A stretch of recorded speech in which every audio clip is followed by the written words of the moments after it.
volta das 7h30 da manhã do dia 16 de junho de 1944, há exatamente 80 anos atrás, no Complexo Correcional de Colômbia, George Junius Stinney Jr. foi assassinado pelo governo da Carolina do Sul, lá nos Estados Unidos. A execução se deu em uma cadeira elétrica após o menino ter sido condenado à pena de morte. George foi e ainda é o mais jovem condenado e executado à pena de morte nos Estados Unidos. Ele tinha apenas 14 anos quando pagou com sua vida por um crime que ele não cometeu.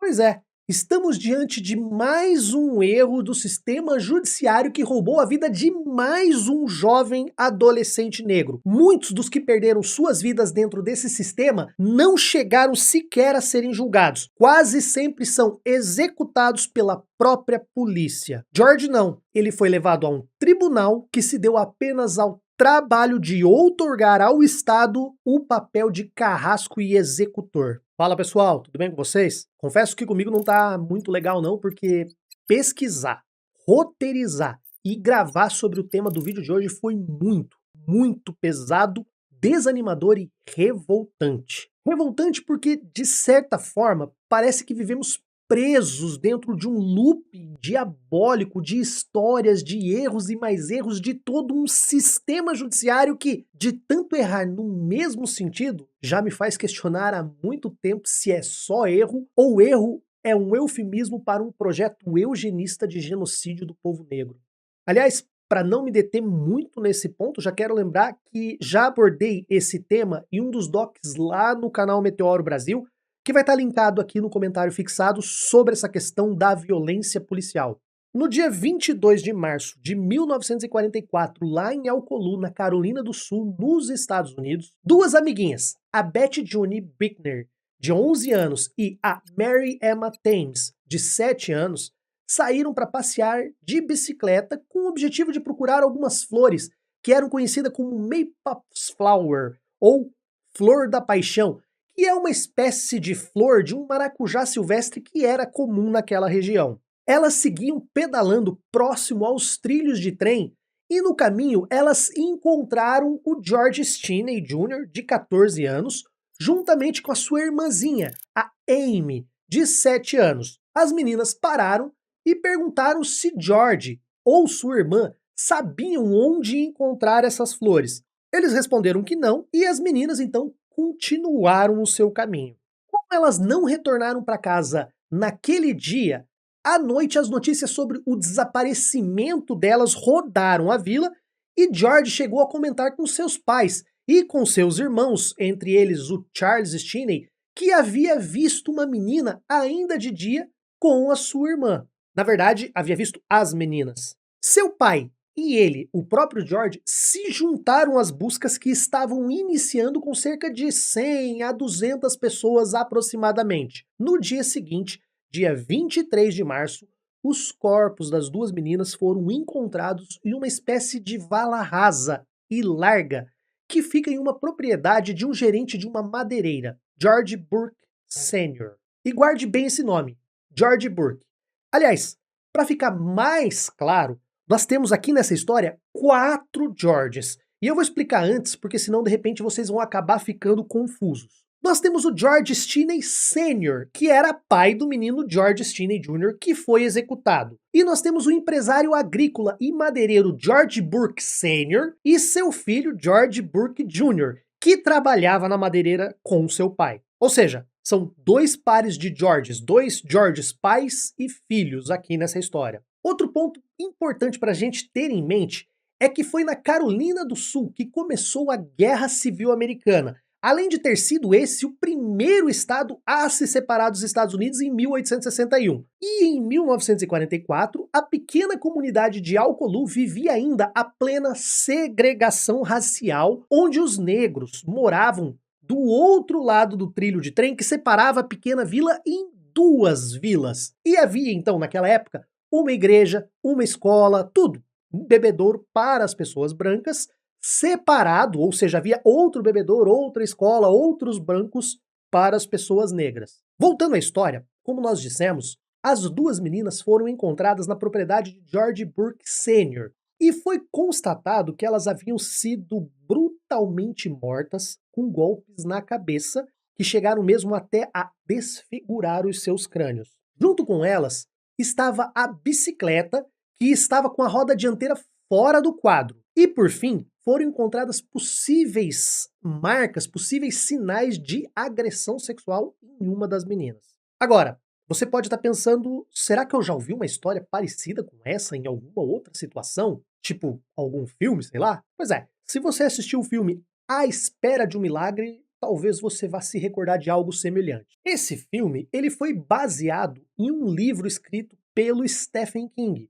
Então, se você lê o livro ou então assistiu o filme, você vai notar alguma semelhança com o assassinato que levou o personagem John Coffey para a prisão e para a cadeira elétrica. E isso pode realmente não ser coincidência. Embora não tenha sido dito ou declarado pelo autor, o contexto do crime possui tanta semelhança que muitos artigos e blogs na internet dizem que o caso sim foi inspiração para Stephen King escrever a sua obra. Inclusive, a proposital desproporcionalidade entre o antagonismo das compleições físicas do George, que era um menino pequeno e mirrado, e de John Coffey, que era um gigante musculoso no filme. É importante ressaltar que as crianças foram encontradas não só na propriedade de George Burke Sr., como foram encontradas pelo próprio grupo de buscas liderado por George Burke Sr. E, aliás, a partir de agora, para evitar confusão, eu vou chamar de Burke pai. Então eu vou chamar de Burke pai, Burke filho, e aí o George pai, George filho, eu estou me referindo aos Stinney. Mais tarde, naquele mesmo dia, homens brancos vestindo seus ternos pretos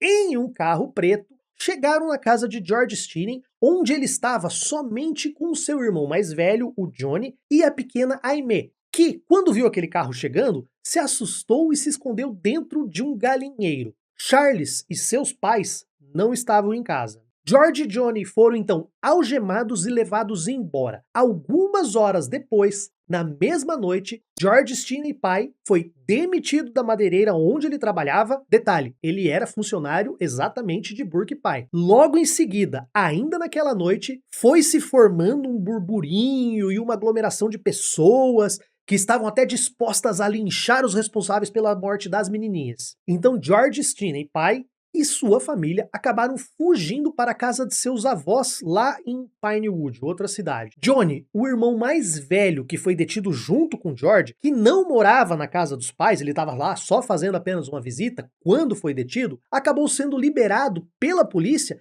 e abandonado mais tarde no meio de uma estrada qualquer lá da região, longe de tudo e de todos. Enquanto a notícia dos assassinatos se espalhavam por Columbia e por Charleston, o vice-xerife de Clarendon, Newman, disse aos jornais que George, 40 minutos após a sua prisão, confessou ter matado as duas meninas. Na confissão, George teria afirmado que matou primeiro a menina mais nova, a Mary, para poder violentar a maior, que era a Betty Jr. George então teria abusado de Betty, a matado e, cerca de 20 minutos mais tarde, teria retornado para tentar abusar dela novamente, mas teria desistido porque o seu corpo já estava frio. George teria usado como arma um desses pinos de ferro que eram usados como se fossem uns pregões que eram usados por toda a extensão da rodovia. Depois da confissão, George ainda teria levado o xerife até o local onde ele teria escondido esse pino de ferro. Um médico chamado Bozar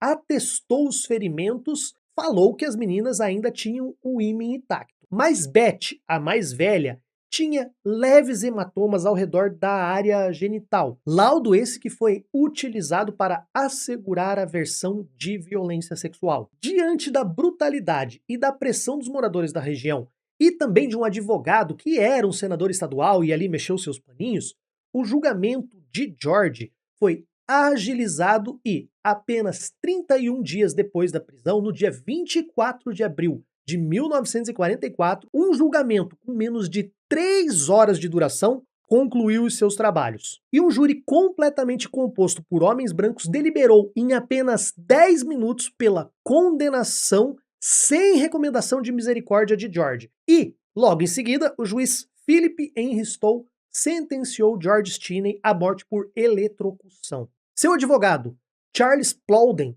um homem branco nomeado pelo tribunal, sequer apresentou qualquer recurso que garantiria pelo menos 1 ano de prazo até a sua execução. Nada mais, então, restou a George senão esperar na prisão pela execução da sua pena em companhia de Wilford Johnny Hunter, um outro jovem, mas desse de 17 anos, que estava preso por andar em um carro que havia sido roubado. Hunter havia tentado fugir da polícia e acabou sendo baleado. Depois de se recuperar no hospital, cumpriu alguns meses de pena na mesma cela que George. E apesar do pouco tempo que eles passaram juntos, acabaram se tornando amigos. Poucas semanas mais tarde, no dia 16 de junho, George foi executado pelo estado da Carolina do Sul. E eu vou poupá-los aqui dos detalhes da execução, porque George era tão pequeno e tão magro que adaptações e gambiarras precisaram ser feitas para que a pena fosse cumprida. E as coisas não saíram tão adequadas quanto deveriam durante essa execução não, viu?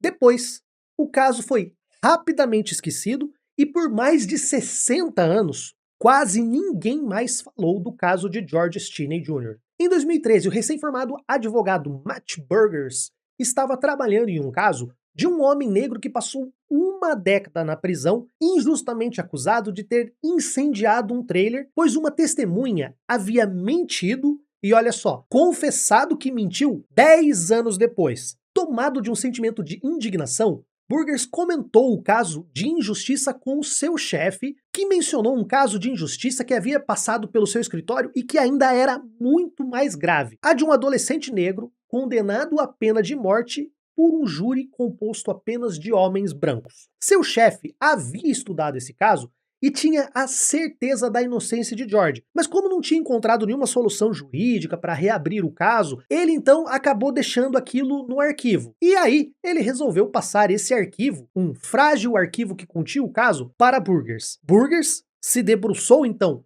nos documentos que eram, quase na sua totalidade, fotocópias em preto e branco de alguns documentos, de alguns recortes de jornal da época, além de uma outra declaração lá autenticada. Depois de ler e reler os documentos, o advogado acabou encontrando um fiozinho de esperança em um dos depoimentos de Charles Stinney, que era irmão do George. Convencido da inocência de George, Burgers então arriscou o impossível, procurar por esse irmão de George, e ele encontrou. Tanto Charles quanto Aimee, sim, Aimee, aquela irmãzinha que estava com George quando eles encontraram as meninas passeando de bicicleta, estavam vivos e ainda tinham um sentimento de indignação com a condenação do seu irmão. George e as vítimas do caso estavam mortos há mais de 70 anos, o que impossibilitaria qualquer reanálise de prova com evidências físicas, como, por exemplo, o DNA. Da mesma forma, a maior parte das testemunhas do caso já haviam falecidas ou estariam muito velhas. A única carta na manga, e não era lá uma carta assim tão forte, eram os depoimentos juramentados dos seus irmãos que atestariam a existência de um álibi para George. Só para acrescentar aqui, durante o julgamento de George, nenhuma testemunha foi ouvida, principalmente aquelas que poderiam atestar ou seriam o seu álibi, que no caso seria sua irmã. Como os seus irmãos também já eram idosos, Burgers não poderia mais perder tempo. Por uma questão de estratégia, Matt Burgers também teve outra ideia: jogar a história na mídia para que a publicidade talvez criasse um clima, uma pressão pela reabertura do caso e também, olha só que interessante, pudesse trazer algum novo elemento, sei lá, alguém podia ligar, entrar em contato e tal. Em alguns dias, o seu escritório começou a receber telefonemas sobre o infame assassinato das crianças de Alcolu. Desde informações sobre policiais terem oferecido sorvete para que George confessasse, até mesmo uma suposta confissão de um possível autor do crime em leito de morte, enfim, muitas histórias ali foram surgindo, mas tudo isso quase boato, especulação que juridicamente não teriam relevância. Só que entre todos esses, teve um homem que entrou em contato com o escritório de Burgers e sua declaração poderia mudar tudo. Quem era esse homem? Um certo idoso chamado Johnny Hunter, de 87 anos. O companheiro de cela de George Stinney Jr., tomou conhecimento da tentativa de reabrir o caso e ligou para o advogado e trouxe uma nova perspectiva para o caso. Ele disse que George Stinney Jr. havia dito em vários momentos, até mesmo no dia da sua morte, que ele era inocente. E isso coloca em xeque a confissão de George, que era a única prova mais evidente da sua participação naquelas duas mortes das garotinhas. Em janeiro de 2014, há 10 anos atrás, uma nova audiência com o objetivo de apurar os pedidos de anulação do julgamento de George Stinney Jr. aconteceu, e finalmente os irmãos de George e outras evidências puderam ser apreciadas pela justiça, cujo resultado demorou ainda quase um ano para sair. Mas antes, a gente vai explicar aqui tudo que foi apurado, tanto no processo antigo que gerou a condenação de George, inclusive com os diversos elementos que foram propositalmente ignorados, dados dos peritos criminais que analisaram os laudos e outros elementos do caso. Vamos começar então com a própria declaração da irmã de George, a Amy, que, como nós dissemos, ela não foi ouvida no primeiro julgamento. Amy disse que depois de terem encontrado Beth e Mary andando de bicicleta, ela e seu irmão seguiram o caminho até a casa deles, onde eles permaneceram juntos o resto do dia. Amy disse que seu irmão esteve com ela até de noite, quando ele e seu pai saíram de casa para se juntar às buscas pelas crianças desaparecidas. Amy é irmã de George e ela poderia estar mentindo. Mas uma dúvida permanece. Quem é que viu e soube que as meninas tinham parado para conversar com George e Amy? Vocês já pararam para se perguntar sobre isso? Afinal de contas, alguém precisou indicar o George como autor para que a polícia fosse até a sua casa. Formalmente, essa pessoa nunca existiu. Nem a polícia, nem no inquérito, nem no tribunal, nada, nem no júri foi citado essa pessoa. Então como é que os policiais chegaram à casa de George? Afinal de contas, essa pessoa, ela teria sido a testemunha mais importante da investigação, que indicaria George como um possível autor e depois, é óbvio, claro, teria a confissão do George. Mas essa pessoa não apareceu até hoje. Uma nova testemunha, que foi ouvida somente agora nesse novo julgamento, trouxe também um dado importantíssimo. Francis Batson, um pastor aposentado, participou da busca pelas meninas. Na época, ele tinha 15 anos, mas não foi interrogado nem ouvido por nenhuma autoridade até o dia desse novo julgamento. Batson estava com um grupo de homens que encontrou o corpo das meninas por volta das 7h30 da manhã. Eles tinham avistado a bicicleta e quando eles se aproximaram, perceberam os corpos das meninas caídas em uma vala. Pensando que talvez alguma delas ainda pudesse estar viva, um dos homens do grupo pediu para que Batson descesse e verificasse. Batson disse que não havia sangue no local, mas percebeu que as duas meninas já estavam mortas, pois os seus corpos já estavam rígidos. Outro detalhe importante, não havia no local, além de sangue, nenhuma marca de corpo arrastado, nem pegadas, nem sinais que indicassem ali alguma luta. Depois que ele ajudou a retirar os corpos da vala, George Burke, pai, que liderava as buscas, instruiu Batson a ir para sua casa e depois, em 70 anos, mais nenhuma autoridade falou com ele. Quando nós confrontamos as declarações de Batson com os laudos médicos, uma coisa fica evidente. Os ferimentos na cabeça foram tão brutais e tão violentos que teriam causado uma hemorragia muito grande. Se não havia no local uma grande quantidade de sangue, tampouco rastros ou sinais de luta, era muito provável que as meninas não foram mortas naquela vala, mas sim depositadas naquele local. E como não havia sinais de que elas haviam sido arrastadas, não tinha galho, não tinha marca, não tinha nada, o mais provável é que elas teriam sido jogadas ali dentro. Outro fator apurado no documento que compunha o processo original diz respeito à arma do crime. Como nós dissemos, o xerife disse que a arma teria sido um desses pregos de ferro. No entanto, na medida que o promotor construía sua tese de acusação, a arma do crime também se modificava. Além do prego, chegou a ser mencionado uma ponta de ferrovia ou então uma ponta de cavalete de ferrovia. Ou seja, nenhum instrumento foi apreendido e a possibilidade da arma ser qualquer um desses pedaços que compõem um trilho de trem era apenas uma tese facilmente ajustável, uma vez que você poderia conseguir uma peça dessas por toda a extensão da rodovia que cortavam as duas vilas. Porém, ao analisar o documento médico, o legista que fez o laudo atestou que as feridas foram produzidas por um instrumento redondo do tamanho de uma cabeça de um martelo. Os peritos modernos que reavaliaram o laudo atestaram que a ponta de um pico de rodovia causaria um esmagamento ao redor da borda da lesão e não seria confundível com a de um martelo. Também disseram que um cavalete jamais produziria fraturas circulares, concluindo a arma utilizada foi um martelo. Por fim, o laudo aponta ainda uma outra inconsistência com a tese acusatória. Em nenhum momento, os laudos acusaram a ocorrência de estupro. As meninas estavam sexualmente intactas e um leve hematoma ao redor da genitália teria sido causado, segundo os novos peritos, pelo uso consistente e regular de bicicleta. No entanto, o médico que depôs no tribunal do júri não foi o mesmo que fez os exames na menina. E esse médico teria dito que sim, teria sido possível que tivesse ocorrido o estupro, mas ele não atestou que teria acontecido de fato. Disse que seria somente uma possibilidade. Um dos dados que mais chamou a atenção de Burgess no seu primeiro contato com o caso foi a compleição física de George Stinney Jr. Como vocês podem ver nessa foto, que é a última foto de George Stinney Jr. caminhando em direção à sala de execução, instantes antes de morrer, George era um garoto pequeno e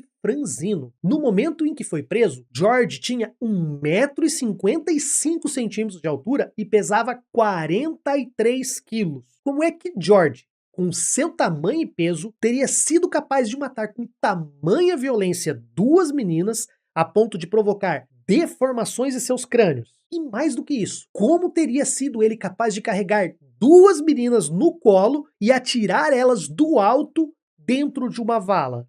Lembremos, né, que as meninas não foram arrastadas e elas não foram mortas no local onde elas foram encontradas. Todos esses elementos e indícios seriam suficientes para questionar a condenação de George Stinney Jr. E eu acredito que foram. Mas teve um outro fator de natureza procedimental que foi igualmente fundamental para que essa nova apreciação por parte da justiça acontecesse. George Burke pai. George Burke Sr. era um homem branco, rico e influente no pequeno condado. Ele era gerente de operações agrícolas de uma poderosa madeireira que operava naquela região naquela época, a Eiderman Sons Company. Após o desaparecimento das meninas, foi Burke pai que organizou a busca pelos corpos e foi também o grupo de Burke pai que as encontrou em uma propriedade que também pertencia, olha só para quem? Burke pai. Mais do que isso, essa era uma região onde eram depositados troncos de madeira. E até aí, por mais que possam ser muitas coincidências, tudo bem. Mas o problema é que não foi até aí. George teria que ser uma das testemunhas do júri. E de fato ele foi. Mas além de ter sido testemunha, George Burke pai também foi jurado responsável pelo inquérito policial que recomendou George Stinney Jr. como autor do crime mais tarde. E além de testemunha no tribunal do júri, além de ter sido jurado no inquérito, ele foi também jurado no conselho de sentença que atestou a culpa de George Stinney Jr. Ou seja, uma das pessoas mais influentes da região atuou na investigação, atuou como testemunha e atuou também como jurado no processo que condenou George Stinney Jr. à pena de morte. E isso, por si só, sem precisar de nenhum outro documento, sem precisar de prova, sem precisar de nada, já seria uma ilegalidade processual que coloca em xeque a integridade do processo penal. É inadmissível que uma pessoa atue como testemunha e jurado, além de ser responsável pelo inquérito que indicou a pessoa a julgamento. Isso, por si só, já é uma ilegalidade que gera uma nulidade no processo. E foi exatamente isso que aconteceu. Em dezembro de 2014, 70 anos após a condenação e execução de George Stinney Jr., a juíza Carmen Millen decidiu que o julgamento não havia sido justo, pois os direitos previstos na sexta emenda da Constituição dos Estados Unidos havia sido violada. Mullen decidiu que a confissão de George possuía vícios e que a prova provavelmente foi obtida mediante coação, o que seria inadmissível. Além disso, atestou que o seu advogado deixou de apresentar testemunhas, não preservou o seu direito de apelação e que não havia justificativa para que uma criança de 14 anos pudesse ser presa, acusada, julgada e condenada e executada em apenas 80 dias. 83 dias para ser mais exato. Vale ressaltar que uma única prova utilizada pela promotoria com relação à identidade do assassino foi exatamente a confissão, que não foi registrada e não foi assinada, não teve aconselhamento, acompanhamento de pais nem advogados. Diante de tudo isso, a gente pode dizer que a verdade e a justiça prevaleceram? Não, de forma alguma. A anulação do julgamento não representa de forma definitiva a inocência de George Stinney Jr. Na verdade, a decisão da juíza Carmen Millen, apesar de ter sido inédita e ter anulado aquela condenação, foi ainda uma decisão tímida e até certo ponto covarde. Foi uma decisão que buscou ali, sabe, um meio termo, uma conciliação que ainda reflete uma justiça absurda. George Stinney Jr. não foi absolvido. O que aconteceu foi uma anulação do seu julgamento anterior. Em tese, George deveria ser novamente julgado, mas isso não acontecerá uma vez que a juíza negou o pedido por um novo julgamento. Ou seja, ela anulou e deixou como está. Pelos registros oficiais, apesar de todos os indícios mostrarem que seria praticamente impossível George Stinney Jr. ter assassinado aquelas meninas, o caso permanecerá como não resolvido e George, uma vez que não foi absolvido, ainda vai figurar como suspeito. A negativa de um novo julgamento se deu também para que não pudesse levantar especulações sobre um novo suspeito, alguém que não poderia mais ser levado a julgamento, mas que nós vamos apresentar agora. Apenas um disclaimer: não existem provas definitivas ou mesmo consistentes produzidas diante de um juiz que atestem que a pessoa que nós iremos abordar agora foi realmente o autor dessas mortes. Por outro lado, os indícios apontam na direção dessa pessoa com correlações e provas mais palpáveis e coerentes do que aquelas que foram utilizadas para condenar George Stinney Jr. Até porque a única prova contra George Stinney Jr. foi uma confissão nula, obtida mediante tortura ou ameaça. A gente não precisa fazer muito suspense para começar a especular sobre George Burke pai, não é? Sua participação ativa em todas as fases da investigação e julgamento, não sendo parente de nenhuma das vítimas, mostra um interesse desproporcional para condenar um menino negro por um crime que ele não praticou. A mãe de Sonia Eide Williamson era colega de escola de Beth, portanto ainda era uma criança quando esses eventos aconteceram. Mas o avô de Sonia, não. O avô de Sonia sempre repetia para ela que todos sabiam que aquele menino negro não tinha feito aquilo. Sonia se incomodou com essa história e ela resolveu então, por conta própria, começar a investigar o caso. Como ela era parente de pessoas ricas da região e seus antepassados tinham sido membros ativos, inclusive na Ku Klux Klan, ela podia usar esses elementos a seu favor. Sonia começou a visitar pessoas, conversar com quem podia, e nessas interações todas, um nome sempre era citado: George Burke.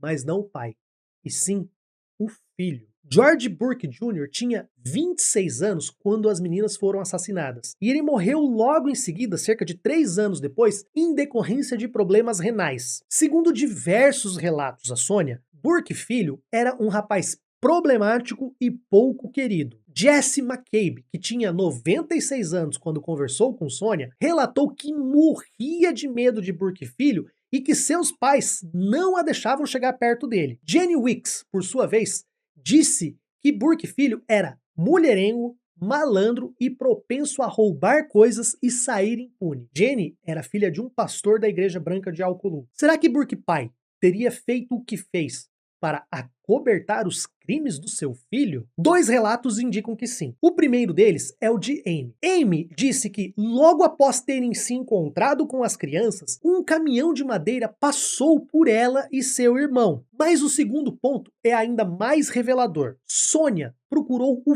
filho de George Burke Jr. e neto de Burke pai, um senhor chamado Wayne Burke. O Wayne era só uma criança quando seu pai faleceu, então ele mal se lembra dele. Quando Sônia procurou Wayne, antes mesmo de qualquer notícia sobre a reabertura do caso, ela se apresentou como uma parente distante e que estava interessado na história de Alcolu, inclusive na história das crianças assassinadas. Então Wayne, se sentindo ali confortável, disse o que sabia, que seu pai trabalhava para o avô, dirigia um caminhão e também matava porcos. E o mais chocante veio a seguir. Wayne disse que sua avó, esposa de Burke pai, relatou que no dia em que as meninas desapareceram, elas pararam na frente da casa dela e as convidaram para colher flores de Maypop. Como Wayne, que agora estava contando essa história, ainda era bem novinho, devia ter 2 anos nessa época, e ele estava dormindo, a sua avó não podia deixá-lo sozinho. Então, ela falou que não poderia ir. Mas nesse momento,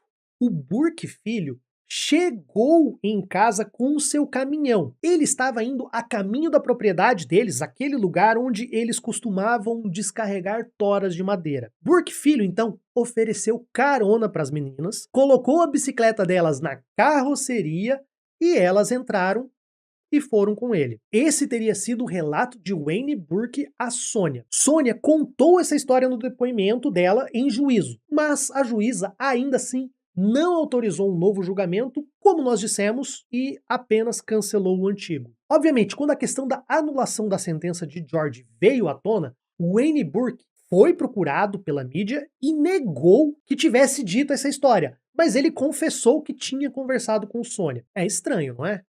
Sei lá. Na época das Jim Crow Laws, ou seja, em pleno período em que a segregação racial era institucionalizada e legalizada, em que havia assentos nos ônibus, bebedouros, escolas dos brancos separada das dos negros, em pleno período em que os homens negros eram espancados só por olhar para uma mulher branca, eu não sei vocês, mas eu tenho fortes suspeitas de George Wayne Jr. Ou melhor, eu acredito que ele agregue mais indícios e mais provas circunstanciais que Stinney Jr. Mas dado o tempo, a ausência e a gente não ter elementos cabais, como por exemplo um DNA, ou a maioria das testemunhas não estarem vivas, nós não iríamos conseguir ter uma certeza para além da dúvida razoável de que ele foi o autor desses crimes. Mas com relação a George Stinney Jr., esse eu tenho certeza da sua inocência. Eu não tenho nem dúvida. Sabe, aquela dúvida pro réu que era muito fácil de você usar? Não. E apesar da anulação do seu julgamento, o mais próximo que nós poderíamos ter de uma justiça